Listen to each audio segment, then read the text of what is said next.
Thank you so much for joining us here on AFCON Today. And it's here on the Joy Prime channel, which is on 281 on DSTV and also on Joy 99.7 FM. My name is Nathaniel Attoh. It's great to be back, and thanks to everybody else for holding the fort while, I was away doing a little bit of a U-turn around the 18-yard box. So let's get down to the big conversations this afternoon. And of course, Sami Amwesi and the man, Victor Achu-Tamaklo, are here to break down the issues for us, as we've always done. We're getting closer and closer to knowing who will pick up the ultimate accolade at the Africa Cup of Nations. But there are conversations to have, especially beginning from here in Ghana. The Black Stars have a certain model that is being proposed by the politicians ahead of the general elections in December of this year. Now, former President John Dramani Mahama is proposing a model that will have a very big local component of the Black Stars team. Is this going to work? We're going to take a critical look at that. Also, we'll be taking a look at the resignation that has been rendered ineffective. Well, it's a cost-90 job, as we always like to put it here in the local parlance in Ghana. It's Nathaniel Attoh remaining in office because his generals and his lieutenants at the Cameroonian FA say they will not accept his resignation. But the model and the morale behind that story is what is important. It just goes to talk about the sense of responsibility and a certain sense of patriotism that is being shown by the former Cameroon captain, who's now the FA president. We'll go into that and we'll look at the implications of that as well and what he has communicated to whoever his predecessors will be and what he has generally communicated to people in leadership, not only in Cameroon, not only in West Africa, but on the whole, in the whole of Africa. A lot of peer review to be done and a lot of analysis to do this afternoon on the game. And of course, we'll be doing a little bit as we look ahead to the very big one between Nigeria and South Africa. It's a bit of a war that goes beyond the football pitch, as we always know. And there are conversations that are ongoing about security of either embassy in either country. We'll talk about all of those things right here. Packed big conversations to have here on AFCON Today. Thank you all so much for joining us once again. Gentlemen, good to have you. Thanks so much. Good to see you guys. Yeah. Well, we won't talk about the Grammys. Yeah, we were not going to talk about Our interests lie elsewhere. Well, but there's a Grammy element in the semifinals. We know that, right? Yeah. Because obviously actually during the... now. Yeah, so it's 1-0 they say, but it was a very interesting one between Nigeria and South Africa. South Africa took that one, so the Nigerians want to pick it on the football pitch. It's going to be a very massive statement, isn't it? It will be. And I like the fact that as Africans, we try to see the lighter side of the most serious of things. AFCON semi-final, and all the talk is about light banter and all of that. It also adds to the excitement. Now you're finding the meeting points between music and football, music and sports in perhaps a more profound manner than we have ever had. But also at the heart of this is the excellence of both units that make it possible to even have the conversation of who is better, right? Because South Africa, for all the issues that they had pre-tournament, some players pulling out, the coach having to drop certain players because of injuries, naming some players who, under normal circumstances, he had no right to name them. We've told the story of Teboho Mokoena. We've spoken about Evidence Makope and how even Ethan Brooks, how they got into this South African team. Yet the manager has managed to get a tune out of the team. First time in 24 years, they've made the AFCON semis. Nigeria, they've got a beautiful story in a centre forward who's misfiring, but also the heart and soul of the team because he's dragging the team along. We've seen the story of Alassane Yusuf, who was drafted into the team as a substitute for Wilfred Ndidi, who missed out through an injury at the very last minute, but he essentially became the fulcrum of the team. And his absence after that first game through that injury essentially sparked the renaissance of the Nigerian team in the sense that the manager had to now fashion out a new way of setting up the team. And while that is not a significant improvement on what was before, it is what has led them here. Well, let's also look at the socio-political element of all of this. Yeah. I mean, in Nigeria, there are loads of issues that the people are dealing with, issues of, the general security of the people, some of the threats, of these terrorists wanting to strike in different parts of the country. Football always has a soothing element, and we saw what Didier Drogba and his teammates did during the strife in Cote d'Ivoire. This obviously is going to do something if in the instance where Nigeria, for instance, was. And in the instance where South Africa also win, I mean, South Africa have also had their own, I mean, from the issues of energy crisis and all of that. Yeah, that's true. But I think that if you read the statement that was issued by the Nigerian ambassador, I think that he's just a general caution to the Nigerian citizens in South Africa. But I think having known the history of South Africa and how sometimes they behave in some situation, and I'm thinking that Nigeria and South Africa also have their own misunderstanding and disagreement, because we've heard in the past what has happened between those both countries. But I think that, it's football. Any side can win at the end of the day. But I'm thinking that you look at Nigeria, if they win, what will do for them? You look at South Africa, when they win, what also do for the country? But I'm particularly concerned about Nigeria, because I'm thinking, even though Hugo Bruce has been able to steer this South African side onto this side, just like what I just said, in so many years. For Nigeria, we know they've already called us Egyptian record and all these things. But particularly for Nigeria, look at how they've played. And last week I was saying that I think that they've been able to warm themselves properly into this tournament. And you saw how they played, in the round of 16, and then where they are now. And so for me, I'm thinking that particularly I'm more convinced that they might triumph over South Africa. But the backstory will be the problem, because you look at the number of people in South Africa and what happened to them. We had when DR Congo defeated Egypt, we heard that some people were being attacked. So these things will come to play. Both sides will go on the pitch knowing that we can win. And when we win, or when I win, I know the benefit I'm going to derive. But the backstory will be the problem. And so I'm thinking that for Nigeria, they need to particularly be cautious, honestly, because South Africans, knowing the story and knowing their history, I think they need to be cautious. For South Africa, if they win, fair enough. But, I wouldn't want a situation, or I'm thinking that none of us here want a situation where, should in case Nigeria triumph, and then we'll be hearing stories that citizens of Nigeria, under attack or something like that. I don't think it's really, bring that excitement of football. I think that it's rather miles the game, because it's a game of football, and it's a chance that any side can win. Well, we'll be looking at all of that into detail later on, but right now it's time to throw the focus on the Black Stars. Remember, the show is proudly sponsored by MTN. MTN, everywhere you go. We'll do a round of messages, and after that, we get into the conversation about the model being proposed by former President John Dramani Mahama on the campaign trail. He wants to see a local element, a majority local element in the Black Stars team. We'll take a look at this and how practical this could be going forward in repairing the image of the Black Stars so they could perform better and make bigger impact on the stage of the Africa Cup of Nations. This is AFCON Today. Don't go anywhere.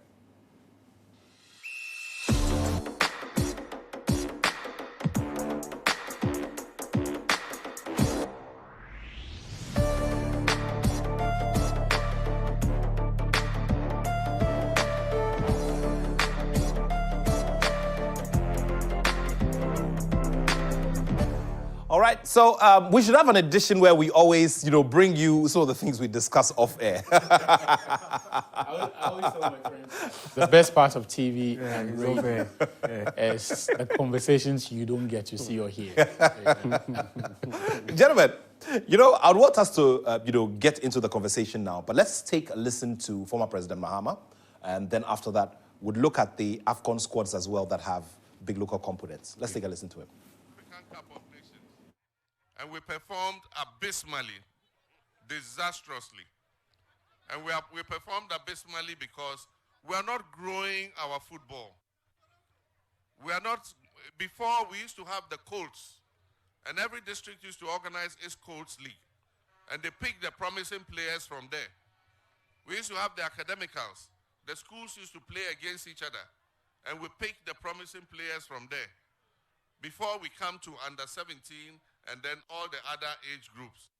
Unfortunately, all that has collapsed. And so we're going to work with the Football Association to start catching them young from when they are young, so that we can train them and give them to local teams. They will play, get experience before, if they even want to travel abroad, they can travel. But we will build the new Black Stars based on homegrown players. Domestic players who have trained together for a long time and work as a team. And then we'll bring the foreign ones to come and blend with them. If you bring only foreign players, they don't play together, they play in their individual teams. And then when it's time for competition, you bring them and come and tell them to play. It won't work. The core of the Black Stars must be made by domestic players who have played together for a long time. We'll keep camping them, and they keep practicing together. And then when we are going for a competition, we can bring some of the foreign players to join the domestic players, and you'll see that we'll have a better team. And so we're going to overhaul Ghana football in collaboration with the Ghana Football Association. And all the football associations from the district up, you are going to be busy because we'll send you resources so that you can hold football galas in your districts and you identify the players for us. And when you identify the players, we will give them scholarships, we'll send them to secondary school, we'll watch them as they grow and they play, and eventually they'll end up in the national teams. And so we'll do all this in collaboration with the Ghana Football Association. And then, Boko West, you say you've been left out. AstroTurfs have been distributed, you haven't got your share. You can be sure that when NDC comes, you will get your AstroTurf, a beautiful one. AstroTurf. So Mr. Robert Coleman has to be on standby so that he, gets some of these AstroTurfs in the northern part of Ghana. It'll be wonderful. And look, there are loads and loads of wonderful talents. I mean, when you look at, the spread of players, depending on where they come from, in Ghana, it's amazing. I mean, you look at our history, you look at the Mohamed Gargos, the Abdul Razaks, name them. And, the North has also produced some very good players. But hey, guys, the local component of the Black Stars team. Let's take your initial comments and then we'll go and look at the distribution of players based on where they play. It's not a horrible idea. The idea of having a strong local product in terms of football is something that I would always support. As we speak now, there is very little value addition in terms of the talents that we produce here. And that is why when clubs outside, in the markets that matter, want to play in our space, they don't sign from the Ghana Premier League. They don't sign from the Division 1 League. They would sign from non-league clubs. They would sign from the Coast clubs. So they would sign from the Right to Dreams. They would sign from Cheetah FC and those clubs, ostensibly because it is believed that the players are malleable at that very young age, and they have not picked up bad habits that would have to be recoached out of them. They are malleable, they are at an age where they can educate and directly and be able to influence their development into the kind of players that they become, right? Because whichever clubs are signing the players from Ghana are also into the football business. They are not only looking for sporting success, but there is an economic aspect of it. So that player has to be able to, within a few years, realize a certain value they can monetize, right? Or value that they can convert into sporting success. So in terms of the local component of what we are producing or the players that are leaving the shores of Ghana, I will be the first to say that, look, we all need to admit that there is something wrong with the players that we are producing. What I think and what I had hoped the former president would have added was that we're not only going to create a local content dominant Black Stars, we are actually going to invest into the production of that talent, right? We will be able to invest. We're not going to live it by chance. So it is easy for people to reference how great the former Black Stars teams were, the teams that won the AFCON and all of that. But the game has moved on. The things that Ohenejan did, Ben Kofi, the concepts that they produced that delivered success for us, even as recent as the 90s, may not work today. You would have to fine-tune them to meet the ever-changing needs of the modern game. Football has become more scientific. It's a full-blown business now. So people are able to influence the talents that come, right? That come out based on the principles that they teach these kids. There are things that are bad habits that our players pick up that elsewhere will not be tolerated. So you find a situation where some of the best talents that leave the shores of Ghana walk into grade C, grade D clubs in Europe, and they can't make the cuts. Some of them are told point blank that you have been poorly educated. And there are examples. Daniel Efuyebanya, when he went to Sion in Switzerland, FC Zurich in Switzerland, it was the same thing. Abdel Fattah Issakou is one of the brightest talents that our youth system has produced in decades. But the verdict from the manager at Sporting Lisbon was that he needed to be re-educated, and it took a year and a half. Right? The first year, it didn't work out, so they sent him out to Leicester. Leicester, he started showing signs. It was until somewhere in November of last year that we could properly say that this guy is leaving behind a lot of the habits that made him, quote-unquote, an undesirable product for Sporting Lisbon, who, by the way, had made the investment. So even for the clubs that will tell you that your players are not good enough, do realize that there's a certain talent to work with. There's a certain quality to work with. So they will take a chance with you. But when they realize that it will take far more for them to get a tune out of you than they would with other players, they will quickly ditch you because they are in the business of football. So I'm saying that beyond saying that we want to have a local component in the Black Stars or a local dominate, there's nothing wrong with it.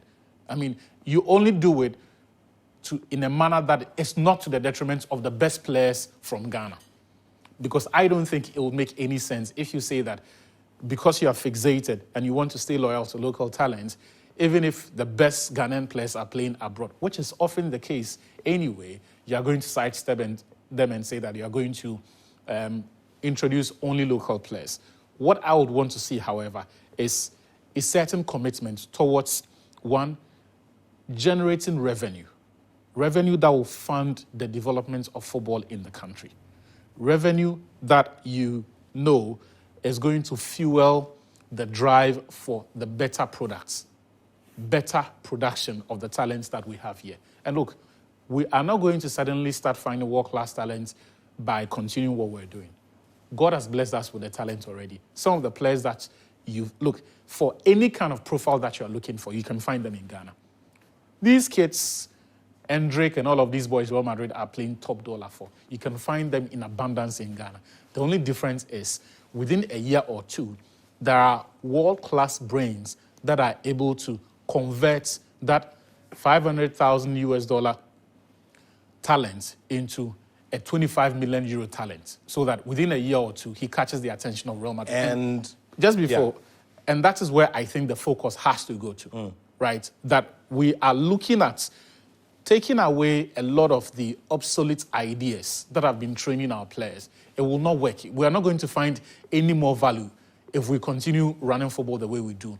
Be a bit more scientific, be a bit more futuristic in the way we run our football, because it's not an isolated case. And that's why I'm saying that funding is a big component of it, but you need a holistic plan, a plan that will show you what our talent is and what can add value to it. A plan that will show you which people are qualified to train your kids, what level of qualification they must have, and a plan that will show you the level of investment that you're going to make into the people, because where we are now, it will take only a government intervention in terms of the brains that are training our players, because if you leave it to chance, that process may take a while. People may not even be interested in training players. They may be interested in being agents, because that is where they see the fast money or the fast routes to making money. So I'm saying that while we talk about the issue of local talent production, let's not just play lip service. We need to also recognize that the problem at hand is a hydra-headed one, and only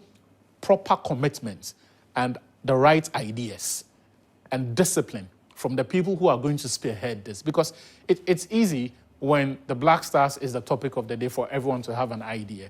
But let us see people show commitment beyond the words that they say. And that commitment that I want to see has to reflect itself in the first point being finding a plan, an actionable plan with actual timelines that you roll out. You know, I always keep, sometimes I cringe. I think it's cringeworthy that in the year 2024, many years down the line, we're still talking about having a plan, and we still seem to be running around in circles. Because it's simple. People who are in charge are not committed enough.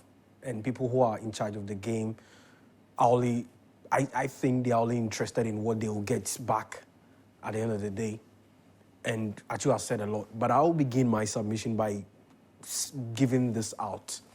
So there was a player who was part of the U20, the Blacks, satellite that won the African Youth Championship, but due to COVID, they weren't able to go to the FIFA World Cup. Yeah.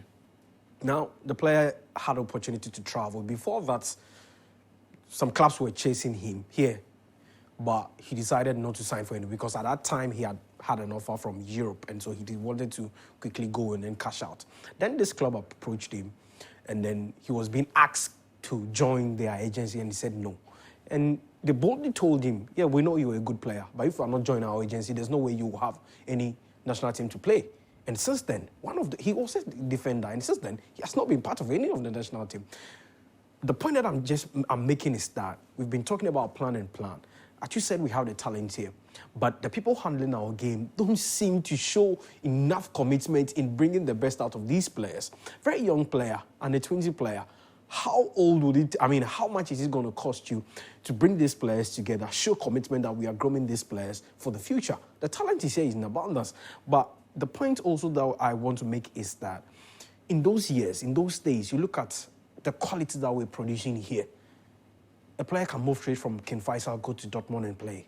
A player can move from Liberty Professional, go to Europe and stamp his authority in the team. But we are not seeing that now because we've lost track, and it all boils down to the plan. And for me, I think that it's about time. Yes, for what the former president is proposing, I think that it's a brilliant idea, but we'll need committed people, we'll need plan, and then we'll need investment as well. I'm not thinking that he's just saying all these things. I think when it comes to investment, he's fully aware of it. Because listen, if we really want to go back to the days of how the Black Stars were playing under Nyantechi, and even also the Ghana Premier League, it's all about investment. Because listen, we can't keep on producing goal kings here or the best player in the Ghana Premier League in a year or two, and straight after that, the player is out of the country. Wherever the player goes, he can't even play. And Attoh has given that, the example of Fatai Shako and then Daniel Free-Ebani. And so it's about time that I'm thinking when we invest enough here, when we have committed people in charge of the game, and when we have people who are sincere, it's not about the player, whether the player is coming from your agency or not. Once a player is good, he needs to be somewhere. You don't have to look beyond what you get at the end of the day, because what we are doing is for the country. And so what the former president is saying, brilliant idea. But I think that should he come to power, the people, whoever is going to bring in as the sports minister must force the people in charge of the game to reform. Because listen, for the government, they will come and go. The FA will be there. So this is our plan. This is how we want our football to be run. So being asked the FA, this is how we want the game to be. If they don't conform to it, you don't give them anything. And I'm thinking by that, they will conform and the right thing will be done. But again, those people whoever will come in must have that, that desire to do what is right. It must be committed for investment. I'm sure it's going to come from the government, because I'm not sure the FA will inject their money into the game. And so if we really want to see the development of the game, we want to see the Black Stars out there, investments, capital injection is very, very important. And by that, I think that we can keep, keep producing quality, because for quality, wherever you go in this country, every village, wherever, you can see proper talents there. But where's the investment? None.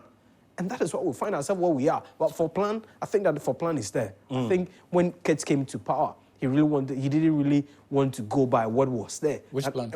No, but there's a manual. A manual was launched. A manual has been launched in recent days, and that is supposed to have, I wouldn't boast of taking the time to take a good look. Well, you're talking about the football philosophy and the DNA. Yes, the football philosophy and the DNA. So that is supposed to have a plan of sorts to define what we joke too much in this country. No, wait. If you should go to the FA now and ask them. Yes, that is the document they can That is the document they can produce. Now, here's my problem with it. You are talking about revamping an entire country's football ecosystem. When did they model this?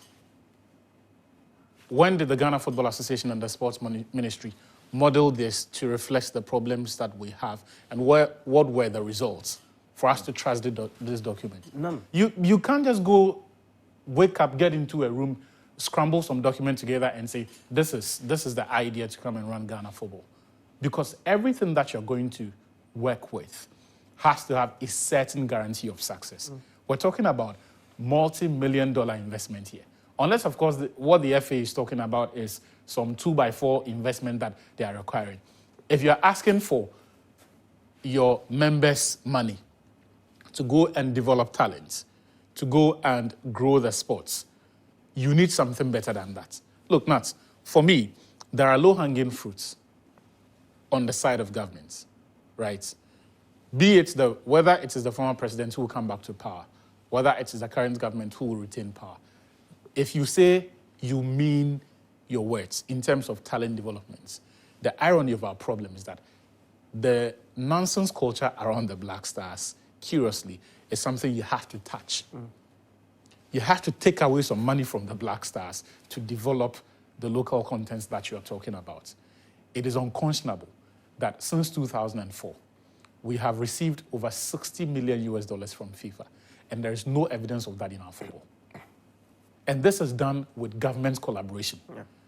In 2014, the Jamafe Commission that was set up, a year later, the white paper that they issued suggested, in fact, it made claims that there was possible collusion between the Sports Ministry, the Ghana Football Association, and the Finance Ministry to mismanage the resources of this country through the Black Stars.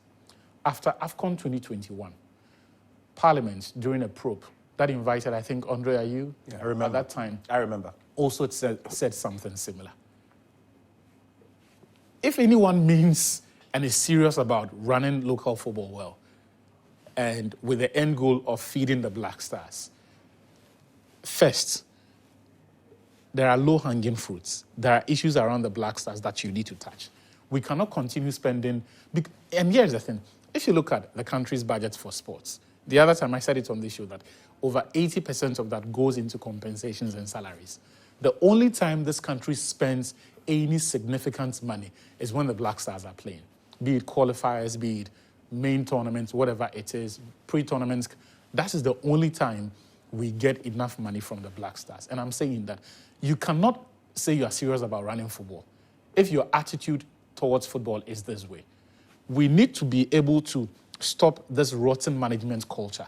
So to the former president, to the current vice president who wants to be future president, to anybody who wants to run this country, the way we have managed the country's resources in terms of football development is poor. It's unacceptable. Very well. We need to see a certain willingness to deviate from norm, but also more importantly, streamline things and come to a point where there is a holistic plan, there is a long-term plan to run this game, to even define what talent is, and define who qualifies to teach and develop that talent, under what context, with what revenue. We often talk about how we have introduced, and this government says a lot about the youth resource centers and the AstroTurfs that they have built. How accessible are those facilities?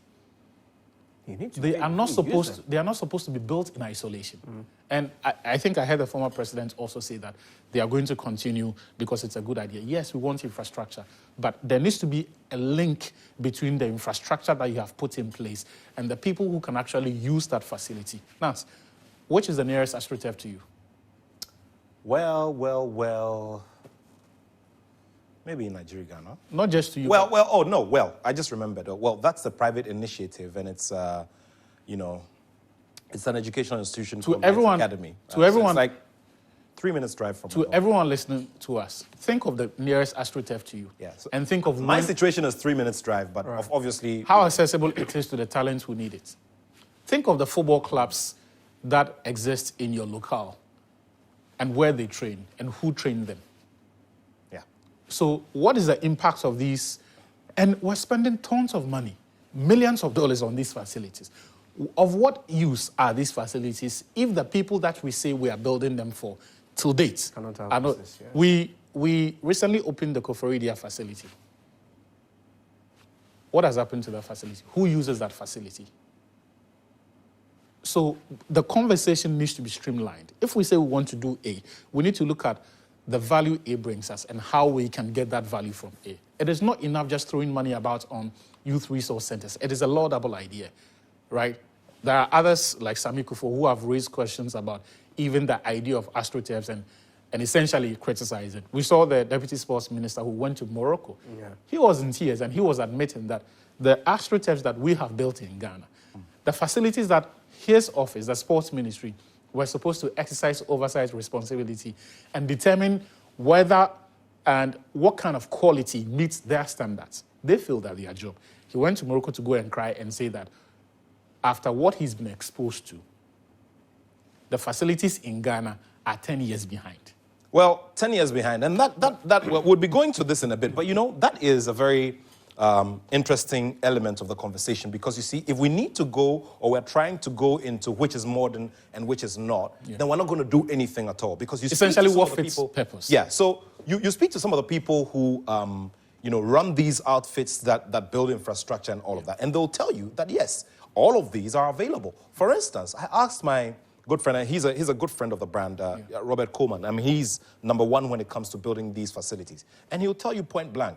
The other day, I was asking him about the use of Deso fiber, for instance. The first time I saw Deso fiber was at Anfield, where they had mixed natural grass and artificial grass. And this is how come now when a player goes in for a very deep tackle, it doesn't bring out the soil together with the grass. I mean, this is something we used to see back in the time. Yeah.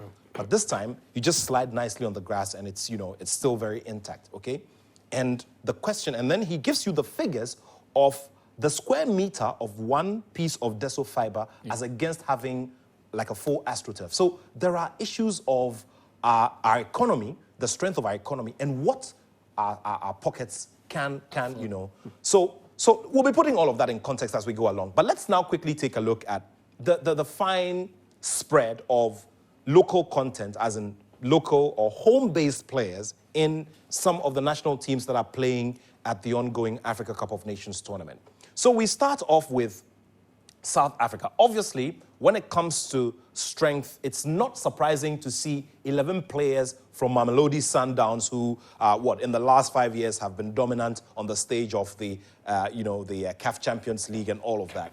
Now, you also look at 7 from Orlando Pirates. So out of the whole squad, they have a total of, they have a total of 18, beg your pardon. Okay. All right, so there we go, 18 of them. Okay, now let's come to Egypt, who have been known to do the homegrown or live the homegrown theory. So there we go. Egypt have Al Ahly, Pyramids FC, and Zamalek. 9 players from Al Ahly, 9 from Pyramids, and 4 from Zamalek. Interestingly, Zamalek seem to have a relatively low number this term. Okay, so 9, 18 plus 4 makes it 22. 22 players in the Egyptian squad have these players from home. Well, it's not too surprising because they've got a very strong local league. Now, Tanzania, Young Africans, 7, Simba FC, who've also been, both clubs have been very prominent on the stage of the CAF Champions League. So 7 and 6, we've got 13 there. Now, Zambia have Power Dynamos and Zesco United, giving us a total of 6 players in the full squad. Now, in Angola, it's Petro Atletico, have a lot of tradition, and are producing 5 players for their national team. Mauritania come in with 4 players from Nouadhibou, and also DR Congo's TP Mazembe, who obviously have been also a very present team when it comes to the biggest club competition on the continent. They've been there, and here they are, DR Congo with 4 players. Now, Club Africain from Tunisia have 3, and Namibia have African Stars. 3 from African Stars. So this is how the spread looks like from other countries who are playing, So we're just trying to do some peer review to see, who is doing what. And so this is what we see here. Well, out of all of these, you obviously only have South Africa standing. South Africa making a very big case for those 18 players that they have sent. The Tanzania number could have been more, except for the fixation. Let's just say fixation, because we don't want to offend people. Because they went to the AFCON or came to the AFCON with 5 non-league players from the English system. How do you tell me that of those 5 non-league players from the English system, you couldn't find local talent who would give you better value than those players?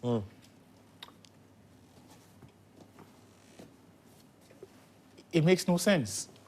Because the idea that we can go into the English fourth tier or the English non-league system and pick players from our African national teams. And Tanzania have got a pretty decent local league.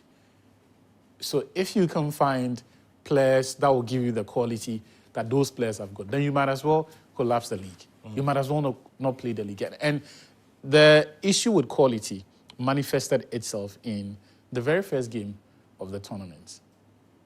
One of those players had to be hooked after 38 minutes, not only because he wasn't good, but he simply could not cope with the intensity of the game. Very well. I mean, I would just look at South Africa, and it seems to me I'm not that surprised because I think for about 2 years now, I think they've dominated the continent in terms of the CAF Champions League, CAF Champions League, and then CAF Confederations Cup. Even the recent African Super League, African Football League. African Football League. Thanks. And already Sundowns were crowned champions, and so it doesn't seem surprising. I think they are basically doing something right there, of which we are not doing, because you can't take 18 players. In the case of Egypt, they took 22 players, local players there.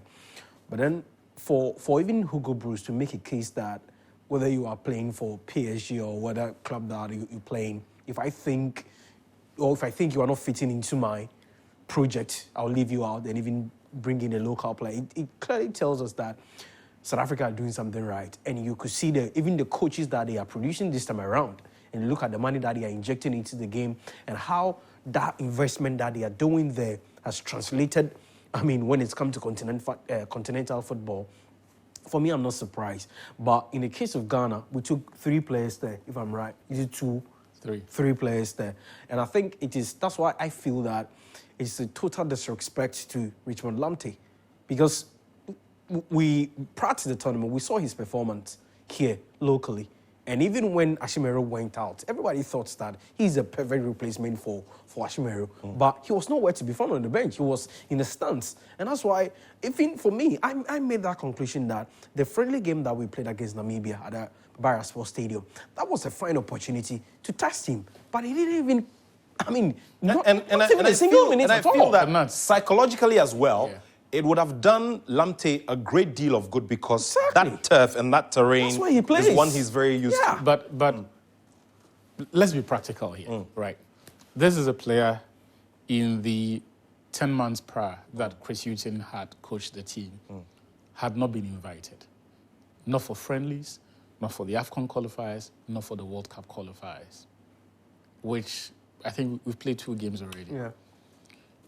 We know that Richmond Lamptey got into the team because of the constituency behind him. That's true. Not because. But the same as, Jonathan Sowa and then they defend, Exactly. Amidou. So for the players who came from the Ghana Premier League, we know that it is because of the local constituency behind them that they got selected into the team. If for a player who the technical team in the 10 months prior have not thought to be good enough, I think it is unrealistic to expect that they would suddenly break into the team, right? There is that. The other thing also for me is, look, let's ditch this idea that a coach needs to apologize to a certain player for dropping him. It is the national team. Well, the coach determines who plays. Before you go on, there's something worrying that you've brought up, that there's a constituency behind the whole Richmond Lamptey idea. And I'll address that. Put him there and let everybody else keep quiet. Keep quiet. But if that is what we want to do, then it goes to hurt us. So I'll address that. But just on the issue of Lamptey and other players who we feel once a coach has called them and hasn't played, the coach needs to. Nobody owes anybody an apology.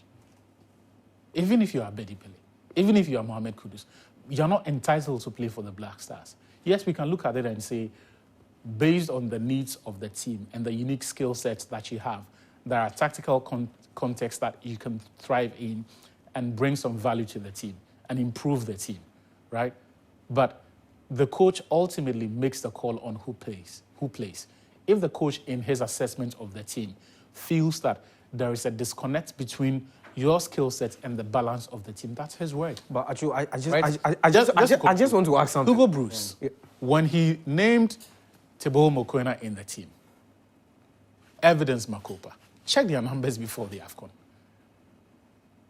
But in the end, the coach has found a way to get the tune out of them. And for the first time in over 2 decades, they've sent South Africa to the semis of the AFCON. Even if it didn't work, I would respect the coach's decision, but criticize him for it. But this idea that once certain players are called, they have to play at all costs, failing which we have to apologize to them or the coach owes them an apology, is wrong. Because when you do that, you encourage this sense of entitlement that it makes some players feel like. And you see, it's a dangerous path to tread on because in the past, we've had certain players, Alfred Duncan, in his letter, essentially referenced the fact that he had been played in the positions that he was not comfortable with. You don't want to entertain this idea where every player feels that, as for me, I would only play if you allow me to play in my favorite position. Your usefulness to the team is only for as long as you are prepared to do the job the coach has assigned you. But we are also the same set of people who come and sit here and on other platforms to criticize the coaches when they get it wrong. When they play players out of their positions. That is our job. Our job is to question. No, but we need to be fair here. We also need to be consistent. Because, no, we will. For instance, hold on. Yeah. For instance, I mean the Kodja Samoa conversation and how he's been used in the Black Stars and how he's not been used in the Black Stars. We've had quite a number of instances as well. Even the Jordan conversation. Yeah. For a very long time, fans were not understanding. We weren't really getting it and all of that. So I think that from our end as well, we need to balance it a little bit in asking of the coaches what they should be doing with the players. I think we have to be consistent. So I'm only saying that let's look at it as dissenting views. Everything I see, everything you see, everything the fan out there, the pastor, all of these views that we share about what is the right decision for a coach in terms of the deployment. All I'm just saying is that we shouldn't be putting our dissenting views just for the sake of being on that side. No, I understand you. I'm just saying that the danger with a player getting to tell and determine how he plays, where he plays, it far outweighs fans putting pressure on a coach to make a call. Because and players are very funny, they are just like all of us. When we realize that we can get away with something, we will do it. And you don't want, when you encourage a situation where every player gets to choose when they play and how they play, that's anarchy, that's chaos. But to the point of the issue of consistency, let's be careful in our advocacy for the best local talents in order not to present it as a them against us situation. The reality is this. The best of local talents will not stay in Ghana. When you... That's the fact. Yes. Yeah. When you grow the game and develop your best players, because the football market out there, the biggest players in the football market will far outspend the clubs in Ghana. So when we actually develop and we get the best of talents, the Mohamed Kudus and Andre Ayubs, they will always go. They will always go.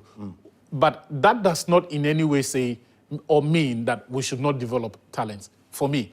And the reality is this: the best of Ghanaian players will always play abroad. And the neutralization effect will be when we grow our structures to go towards replicating what the likes of Egypt and South Africa have done. Agreed on that. Yeah, agreed. Well, let's get into the conversation around Samuel Attoh in a little bit. But remember, you're still here on AFCON Today. It's live on Joy Prime and also on Joy 99.7 FM. The show is proudly sponsored by MTN. MTN, everywhere you go. Here with me in studio are Victor Achutamaklo and Samia Mwesi.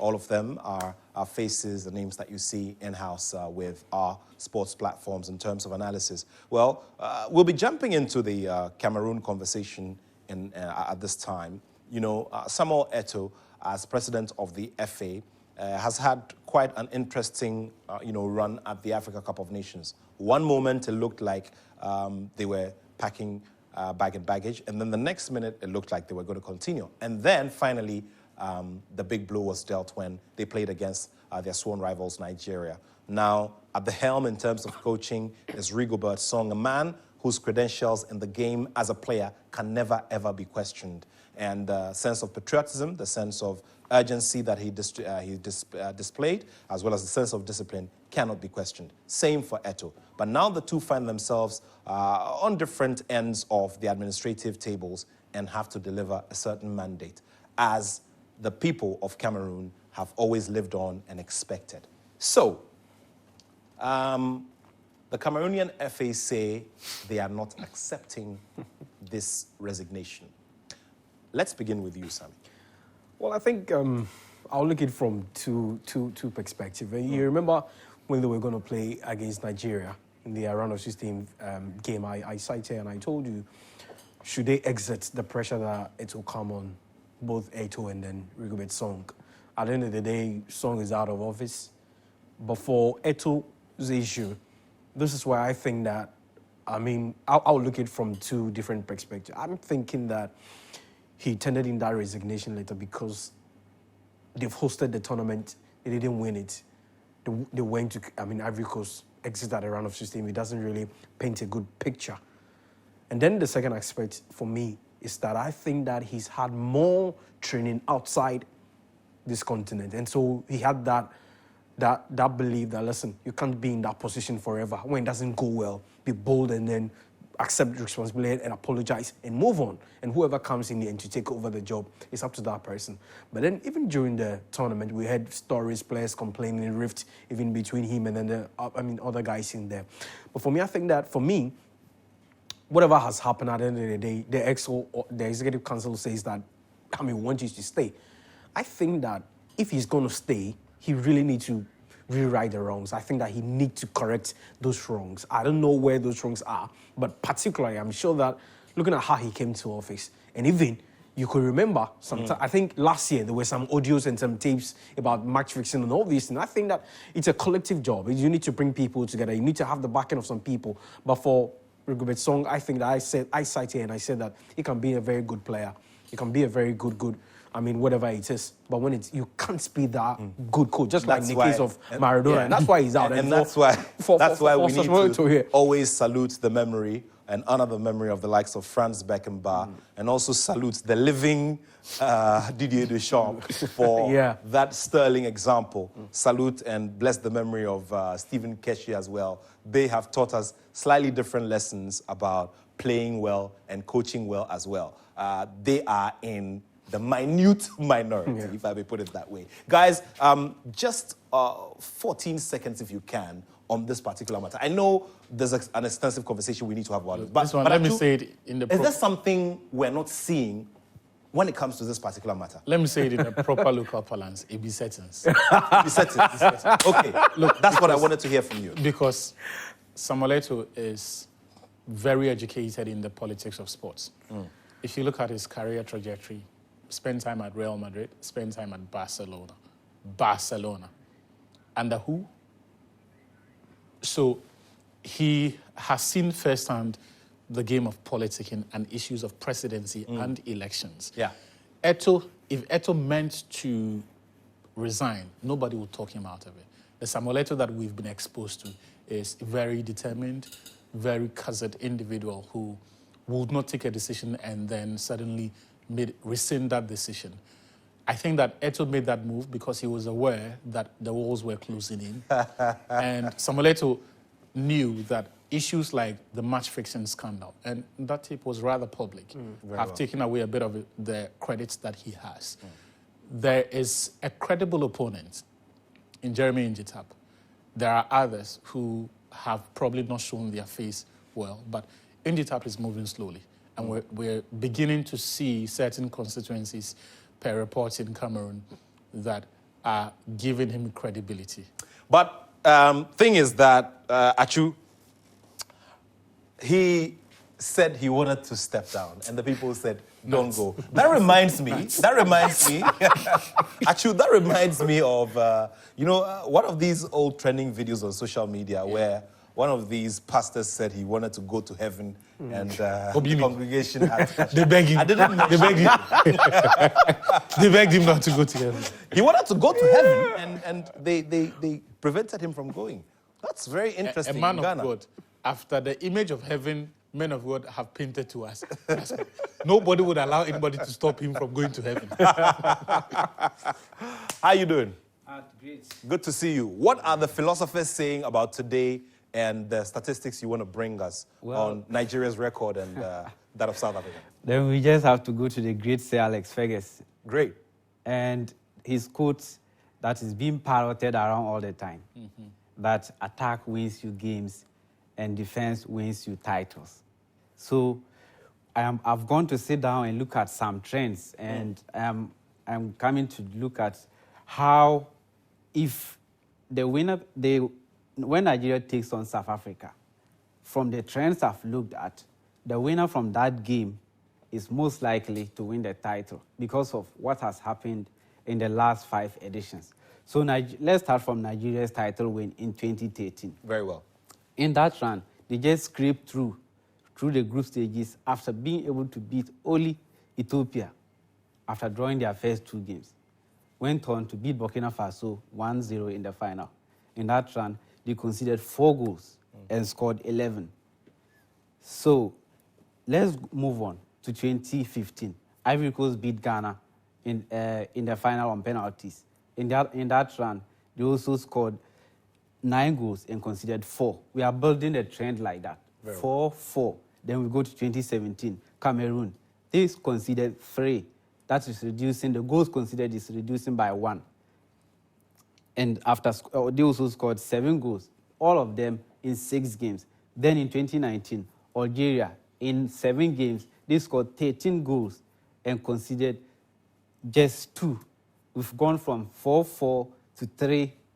In 2021, again, Senegal, they won it by beating Egypt on penalties and scored 9 goals and conceded just 2. In 2013, Nigeria kept 4 clean sheets. 2 clean sheets, rather. The same for in 2015 for Ivory Coast. In 2017, Cameroon, they conceded just 3 goals and kept 4 clean sheets. Then 2019 and 2021, Algeria and Senegal kept 5 clean sheets. We've built a trend. If you are conceding goals, you must concede from 2013, 4, 2015, 4, 2017, 2, and in 2017, 3 rather, in 2019, 2, 2021, 2. It means that the team that is going to win the title must concede this year, must concede at least 3. And in this tournament, At most 3, at most 2, not 3. If the team that is to win the title must concede at most 2 goals, and South Africa and Nigeria are the only 2 teams up to this point that has conceded only 2 or 1. Nigeria has conceded 1 and South Africa 2. So if you're looking at their defensive structure, South Africa and Nigeria are leading all the stats, all the metrics. If you are going into tackles made, Calvin Bassey and Motiba and Vala, they are leading all those interceptions and clearances. So if the team that is able to win the tie between South Africa and Nigeria will likely win the title. So this is the trend I've just presented in this. Very well, very well. Okay, guys, you know what? We'll continue the conversations tomorrow, but where do you want to go? You want to get down and we'll stop you, or you have a wonderful one. Thank you all so much for watching. Thanks to MTN for sponsoring the show. We'll be back tomorrow with another show here on Joy Prime and on Joy 99.7 FM. Thanks to the whole crew. Thanks to the whole production team. My name is Nathaniel Attoh, and I have love for sport.